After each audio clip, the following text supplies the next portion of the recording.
about an upcoming fair. First, you have some time to look at questions 1 to 4.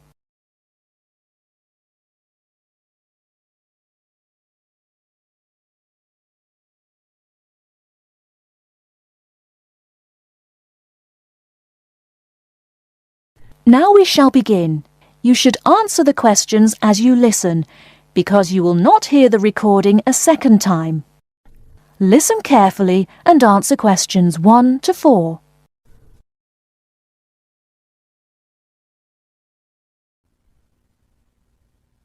Good afternoon and welcome to City Hour, the radio show that brings you all the latest information about events in and around our city. Today we have with us Cynthia Smith, who is heading up this year's City Fair. Cynthia, would you start by giving us some of the basic information about the fair? Where will it take place this year? I'm glad you asked that question because I know most people will be expecting the fair to be at the fairgrounds as usual, but we've had to change the location this year due to some construction work. You know, they're building the new high school in that neighbourhood and they've been using the fairgrounds as a place to store construction materials. So we've moved the fair to City Park, which I think is a wonderful location. Yes, that will be a great place for the fair. I understand that the fair begins on Friday morning with a special opening event. Actually, it won't begin until that evening, but you're right about the special event. Traditionally, we've begun with a parade, but this year our opening event will be a special dance performance. And the most exciting part is that the mayor will be one of the dancers. The mayor is a woman of many talents. Cynthia, could you tell our listeners about the price of admission? What will it cost to attend the fair? We're trying to keep the price down as much as possible. A 3-day pass is just $25, or you can buy a Saturday or Sunday only pass for $15. The opening event on Friday, the dance performance, doesn't cost anything to attend, and we're hoping a lot of people will come to watch that.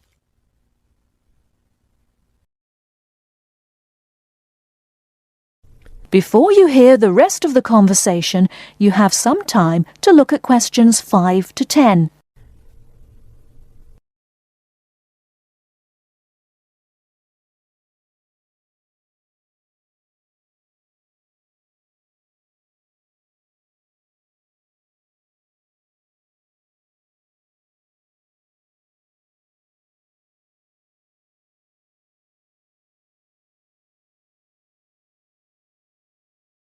Now listen and answer questions 5 to 10.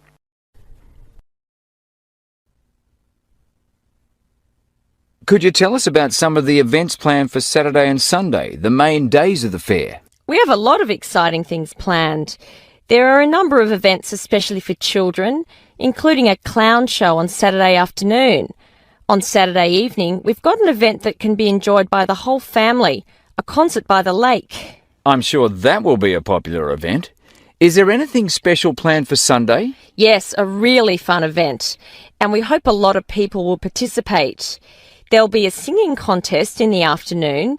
It's open to everyone at no charge. It doesn't matter whether you're an experienced singer or not. If you've always dreamed of singing on stage, this is your chance. That sounds like a lot of fun. I think it will be. I'd also like your listeners to know that besides the special events I've mentioned, there will be things taking place all weekend. For example, at the food court, international food will be served. You'll be able to sample dishes from all around the world. There will also be special games for children at different locations around the fair. Will there be things people can buy, souvenirs, anything like that? We have a large area set aside where there will be crafts for sale. This will be an opportunity to buy many lovely handmade things and to get to know some of our local artists and craftspeople as well. It sounds like there will be a lot of fun for everyone at this year's fair. Thank you for sharing the information with us, Cynthia. Thank you for inviting me.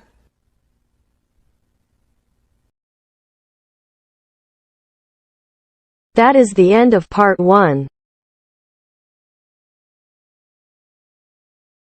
You now have half a minute to check your answers.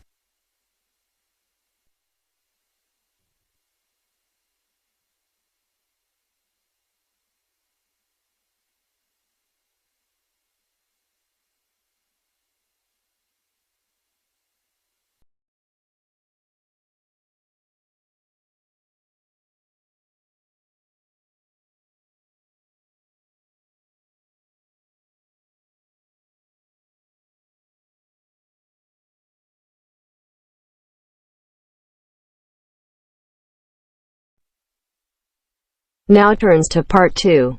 Part 2. You are going to hear a lecture given by a counselor. First, you have some time to look at questions 11 to 15.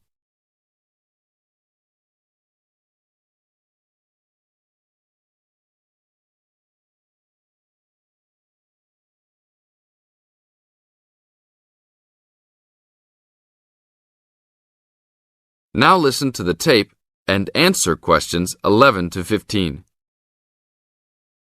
Hi, I am your counselor for this year. Today, we will visit the facilities available to you on our campus. As students, you should take advantage of everything you have available to you. How many of you like sports? Well, I hope most of you do, because our school has great sports facilities. We have an indoor gym with state-of-the-art equipment. First, I want to tell you about our basketball facilities. There are 2 basketball courts. Both are full court and open for student use. We offer basketball leagues that all students are invited to join. Just sign up with a team. Usually, there are games on the courts, but during league time, only the teams are allowed to use the courts. The basketball courts are open 24 hours a day. If you want a job, you can be a referee at the games. Next, I want to tell you about the tennis facilities. We have 5 tennis courts available for student use. The tennis courts are open every day, 8 a.m. until 10 in the evening. You should call ahead to reserve a court because they are very popular and can often be booked weeks in advance. There are rackets and balls available for rent at the front desk of the courts. There is an Olympic-sized swimming pool that is open for students and the general public. There are also showers and locker rooms available. The swimming pool is open every day, 9 a.m. until 7 in the evening. There are openings for the position of lifeguards, so if you are looking for a job in the sun, this might be good for you. Now look at questions 16 to 20.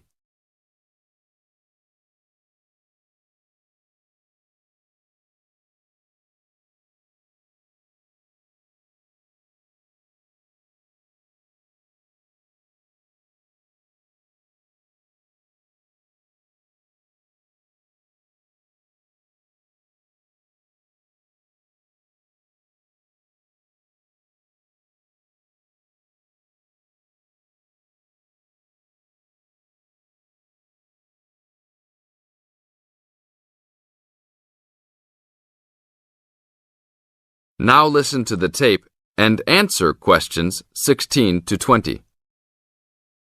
There are also 2 weight rooms and a gymnastics room. The weight rooms have all the standard equipment available. Please check with the gym to see the open hours because they vary from time to time. The gymnastics room is usually not open for individual users because there are almost always classes held in the room. However, if you are interested, you may sign up for gymnastics classes.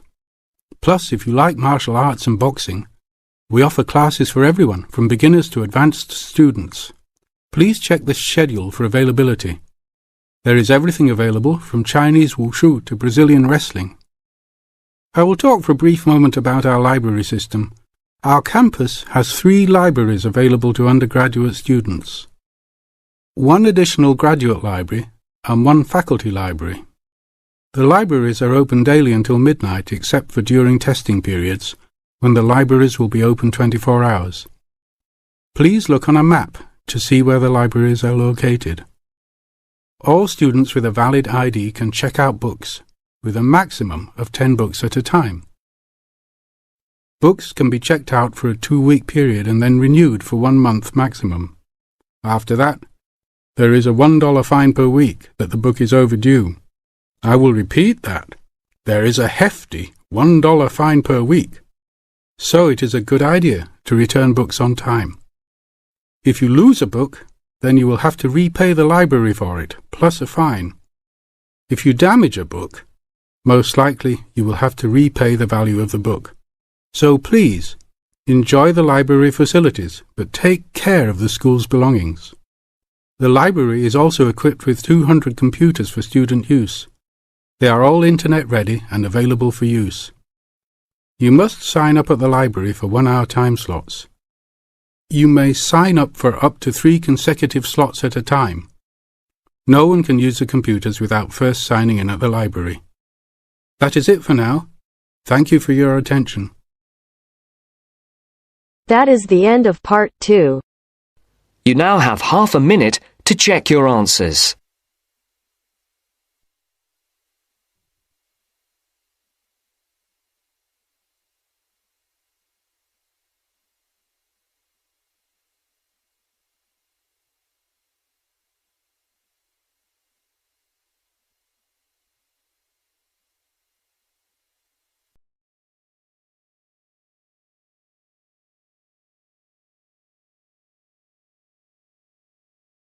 Now turns to part 3. Part 3.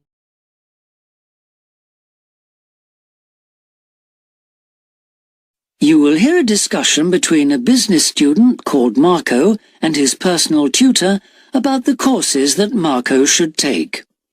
First, you have some time to look at questions 21 to 23 on page 5.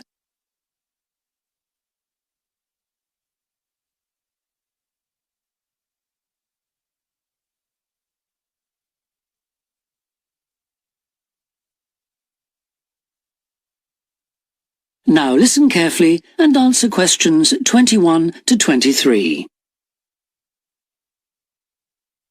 Hi, Marco. Come in. Thanks. I've got a bit stuck trying to select courses for next semester. Could you help me, please? Of course. Sit down. First of all, most people just go for the areas of business that they're interested in, but even if something doesn't look very stimulating, it's important that you can use it once you get a job. It's not much good choosing areas that aren't going to be helpful later on. Right. I want to go into management, so I'll need to think about that. And should I start specialising in a particular area yet? I don't think that's wise at this stage. It's better to aim for a wide variety of subjects, especially as management covers so many possibilities. You shouldn't be limiting your choices for later on. Yes, I see. You should also look at how the course is made up. Will you have regular seminars and tutorials, for example, as well as lectures? OK. Some of the lecturers are quite big names in their fields, aren't they? Mm-hmm. Should I aim to go to their courses? Well, remember that the lecturers who aren't well known may still be very good teachers. I'd say we have a consistently high standard of teaching in this department, so you don't need to worry about it. Before you hear the rest of the discussion, you have some time to look at questions 24 to 30 on pages 5 and 6.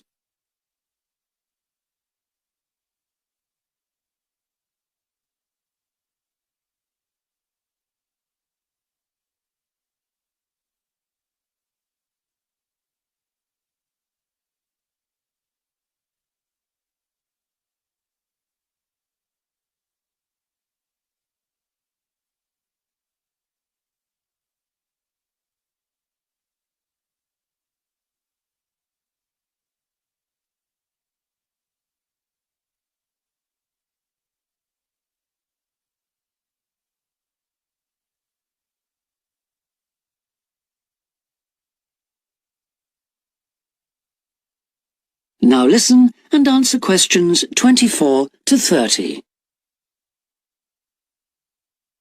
Good. Well, that's a great help. Now, last time we met, you mentioned doing team management, didn't you? That's right. I'm still quite keen on the idea. Mm-hmm. The trouble is that because of changes in the content of various courses, team management overlaps with the Introduction to Management course you took in your first year. So what you learned from it would be too little for the amount of time you'd have to spend on it. I'll drop that idea then. Have you had a chance to look at the outline I wrote for my finance dissertation? I left it in your pigeonhole last week. Yes. Why exactly do you want to write a dissertation instead of taking the finance modules? It'll be pretty demanding. Well, I'm quite prepared to do the extra work because I'm keen to investigate something in depth, instead of just skating across the surface. I realise that a broader knowledge base may be more useful to my career, but I'm really keen to do this. Right. Well, I had a quick look through your outline, and the first thing that struck me was that you'll have to be careful how you set about it, as the way you've organised it seems unnecessarily complex. The data that you want to collect and analyse is potentially valuable, but you'll need to narrow down the subject matter to make the whole thing manageable. Okay, I'll have another look at it. I was talking to Professor Briggs about it yesterday, and I got some more ideas then. For part of the dissertation, I was thinking of trying to persuade finance managers from 3 or 4 companies to let me ask them about their company finances. If not, I think I'll have to change to another topic. Well, go ahead then. I could give you some names. Thanks. Now, let's talk about practicalities. Your dissertation must be finalised by the end of May, so you should aim to finish the first draft by the end of March. Is that feasible? Yes, it shouldn't be a problem. I'll need to register for the dissertation, won't I? Is that with the Registrar's Department? No, it's internal to this department, so you just need to let the secretary know. Do that as soon as you're sure you're going to write the dissertation. Okay. Then, to analyse your statistics, you're going to need some suitable software. If I were you, I'd drop into the computer office and ask them for a copy. Right. So, if I revise my outline...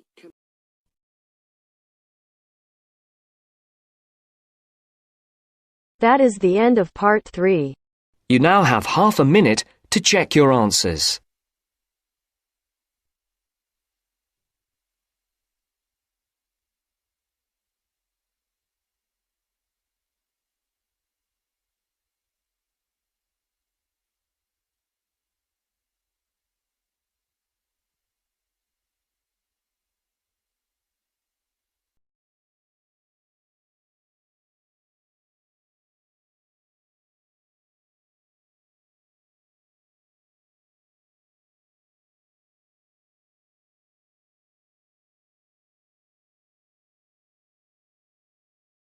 Now turns to part 4. Part 4.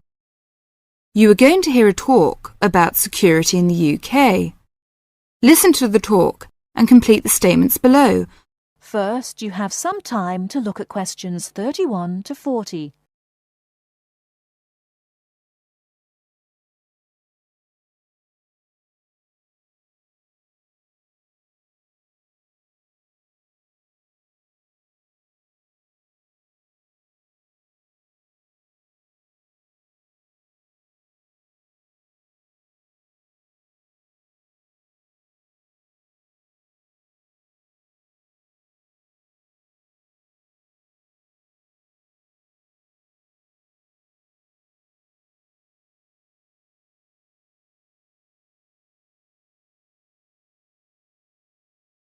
Now, listen carefully and answer questions 31 to 40.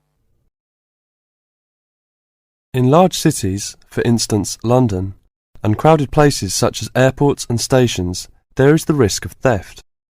We do not want you to suffer the distress of losing important documents and valuables as soon as you step onto British soil. So here are some important do's and don'ts. Don't carry more cash than you need for daily expenses. If you stay at a hotel, do ask the manager to keep large sums of cash, documents and valuables in the hotel safe and give you a receipt for them. This is a free service. If cash is stolen, it is very unlikely to be recovered. Do keep separately a note of the serial numbers on your traveller's checks, so if they are lost you can inform your bank. Do take particular care of bank and credit cards. Do carry wallets and purses in an inside pocket or a handbag. Don't ever leave a bag unattended and make sure it is securely fastened when you are carrying it. Do carry jewellery and valuables such as cameras, radios and typewriters on you or with you and keep a note of any serial numbers. Do take special care of your passport, travel tickets and other important documents. Documents are at risk particularly at airports and stations where it is obvious that most people will be carrying them. Do make a note and keep it in a safe place of the number of your passport, its date and place of issue. This makes replacement easier if you are unlucky enough to lose it. If you don't want to carry heavy luggage around with you, you can leave it in a luggage office at most large stations and pick it up later. Keep the receipt so that you can reclaim your luggage. Check the opening hours, or you may find your luggage locked away when you need it again. If you lose any of your luggage in transit, take this up immediately with the officials of the airline or shipping line. But don't worry too much. 98% is found within 3 days. If you lose anything, go first to the lost property office at the airport or station, as it may have been found and handed in. If you lose your luggage in the street or suspect it has been stolen rather than gone astray, find the nearest policeman who will advise you what to do. That is the end of part 4. You now have half a minute to check your answers.